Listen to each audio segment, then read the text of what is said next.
అలసిన వానికి ఊరడించు మాటలు. సహోదరుడు భక్తి సింగ్ గారి పరిచర్య నుండి సేకరించిన అనుదిన ధ్యానములు. డిసెంబర్ 21. ఒకరినొకడు హెచ్చరించుచు ప్రేమ చూపుటకును సత్కార్యములు చేయుటకును ఒకరినొకడు పురికొల్పవలనని ఆలోచింతుము. హెబ్రీ 10:24-25 వచనములు.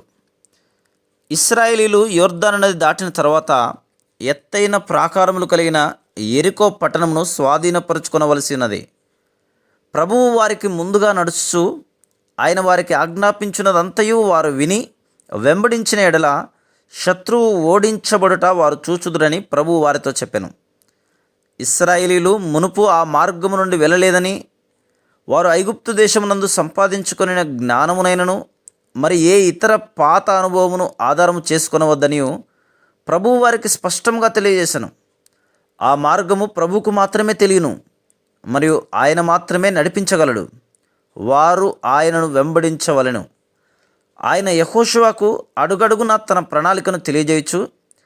ఇశ్రాయేలు ప్రజలు బయలుపరచబడిన ఆయన ప్రణాళికను ఉన్నపాటున అనుసరించిన ఎడల నిశ్చయముగా విజయం పొందుదురు. మీరు వెళ్ళు త్రోవ మీరింతకు ముందు వెళ్ళింది కాదు, మీరు దానిని గుర్తుపట్టవలెను. కనుక ఆ మందసమునకు సమీపముగా మీరు నడవరాదని చెప్పబడెను. యెహోషువ గ్రంథం 3:4. వారు దానిపై తమ కన్నుల నుంచి దానిని వెంబడించిరా. 5వ వచనం. ప్రజలు నది దాటక మునుపు తమ్మును తాము పరిశుద్ధపరచుకొనవలనని కోరబడిరి. పరిశుద్ధపరచబడుట అనగా మనలను మనము సంపూర్ణమైన జీవము గల దేవుని అధీనములోనికి తెచ్చుకొనుట. మనము ధనము, సంఖ్య, మానవ ప్రయోజనములపై ఆధారపడుటకు బదులు జీవము గల మన ప్రభువు యొక్క ఆధీనములో ఉండవలెను. అప్పుడు ఆయన ప్రతి పరిస్థితిలోనూ మన కొరకు పోరాడి మనలను అత్యధిక విజయశాలులనుగా చేయును.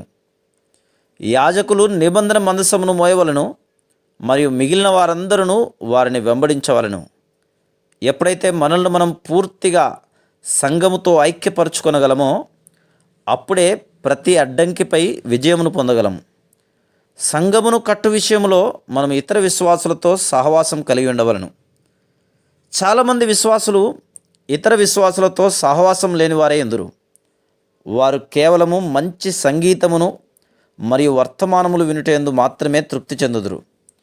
కానీ మనము ఆరాధన, ప్రార్థన, దేవుని వాక్య పఠనములలో అనుభవించు సహవాసం యొక్క విలువను వారు తెలుసుకొనలేరు. రేడియో, టీవీల ద్వారా వాక్యం వినుచు మంచి పుస్తకములు చదివిన ఎడల ఆశీర్వాదములు పొందుదుమని తలంచి సహవాసమును దూరపరుచుకున్నద్దు. ఆ రీతిగా మీరు బలహీనముగా, శక్తిహీనముగా ఉందురు.